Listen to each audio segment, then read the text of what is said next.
Friends, আজকে আমি বানাতে যাচ্ছি মুরগির মাংস। আসসালামু আলাইকুম।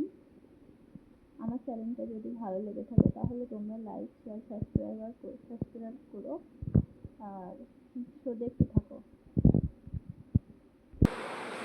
আর এদিকে আমি কড়াইয়ে দিয়ে দিয়েছি সরষার তেল। তেলটা গরম হলে এখানে দিতে হবে। তেলটা গরম হয়ে গেছে, এখন আমি দিয়ে দেব তেজপাতা, শুকনো লঙ্কা আর কিছুটা শুকনো জিরে ফোড়নে দেব। এগুলো একটু ফ্রাই হয়ে গেলে তখন আমি দিয়ে দেবো কাটা পেঁয়াজ কুচি। এখন একটু ভালো করে নাড়াচাড়া করে নিতে হবে যতক্ষণ অবধি পেঁয়াজটা লাল না হবে।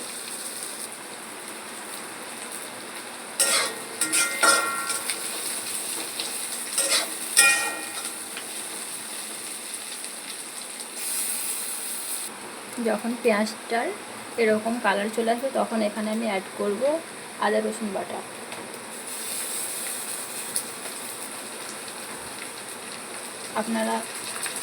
আপনাদের যতটা প্রয়োজন অতটা দেবেন। এবার একটু নাড়াচাড়া করে নিতে হবে।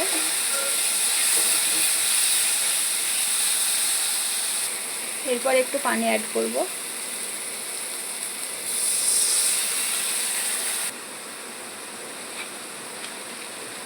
এখন এখানে দিতে হবে পরিমাণ মতো লবণ।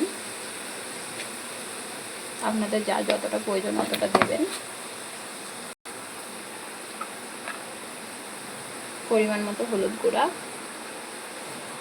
পরিমাণ মতো মির্চি পাউডার।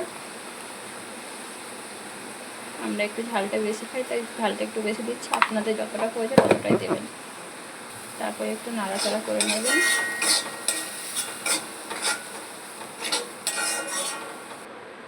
এখানে অল্প একটু পানি অ্যাড করতে হবে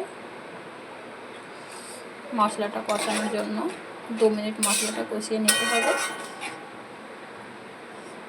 এখানে আমি দিয়ে দেবো এখন কেটে রাখা টমেটো।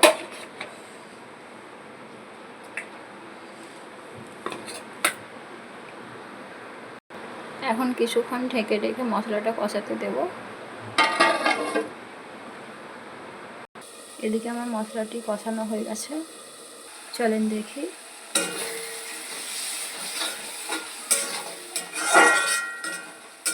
যখন মশলা থেকে এরকম তেল ছাড়বে তখন আপনি মাংসটা এখানে অ্যাড করতে পারেন। দেখেন আমার মাংসের মশলার কালারটা কত সুন্দর এসেছে। মাংসের মশলাটা যতক্ষণ কষাবেন তত সুন্দর কালার আসবে। যতক্ষণ না এখান থেকে তেল বার হবে, মশলা থেকে তেল ছাড়বে, ততক্ষণ অবধি মশলাটা কষাতে থাকতে হবে। এই দেখেন আমার মশলা কষানো হয়ে গেছে। এখন আমি এখানে অ্যাড করব মুরগির মাংস। আমি কিছুটা মুরগির পাও নিয়ে নিয়েছি, আপনাদের পছন্দ হলে নেবেন, না হলে অ্যাভয়েড করতে পারেন।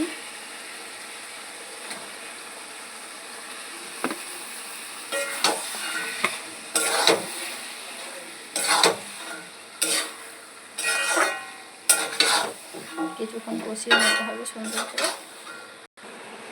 মাংসটি সুন্দর করে কষিয়ে নিতে হবে এখন নেড়ে চেড়ে ভালো করে।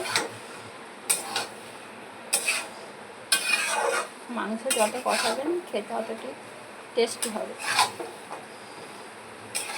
কালারও ভালো আসবে যত কষাবেন। কিছুক্ষণ কষানোর পর মাংসটা আপনারা ঢেকে দেবেন। এখানে কোনো পানি অ্যাড করার প্রয়োজন নেই। মাংস থেকে যে পানিটা বার হবে ওখানেই মাংসটি কষে যাবে। চলুন দেখি আমার মাংসটি কতদূর কষানো হয়েছে। আমি মাঝখানে একবার মাংসটি নেড়ে চেড়ে দিয়েছি, আপনারাও মাঝখানে একবার মাংসটি নেড়ে চেড়ে দেবেন।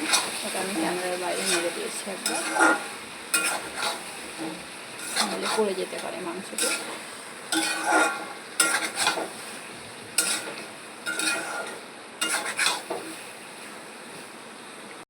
তো আপনারা দেখতে পাচ্ছেন আমার মাংস কষানো হয়ে গেছে। মাংস থেকে অলরেডি তেল ছেড়ে দিয়েছে। এখন আমি মাংসে অ্যাড করব কিছুটা পানি অ্যাড করছি এখন আমি কিছুটা।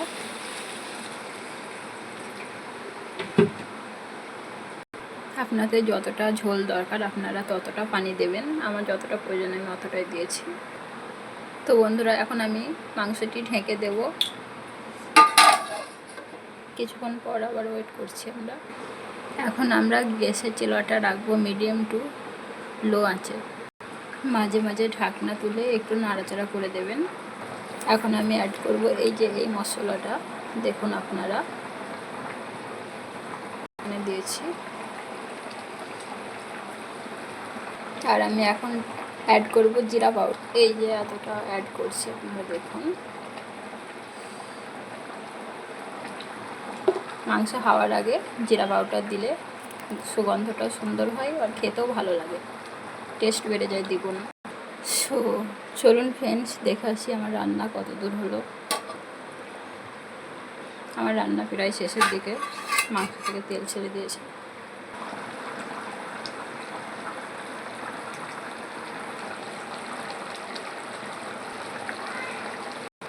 চলেন ফ্রেন্ডস, দেখে আসি আমার মাংস রান্নাটা কমপ্লিট হয়েছে কিনা। এই দেখুন আমার মাংস রান্না কমপ্লিট হয়ে গেছে। আসসালামু আলাইকুম ফ্রেন্ডস, আবার আমি আপনাদের পরে অন্য একটা ভিডিও নিয়ে আসবো। তো আবার দেখা হবে ইনশাল্লাহ।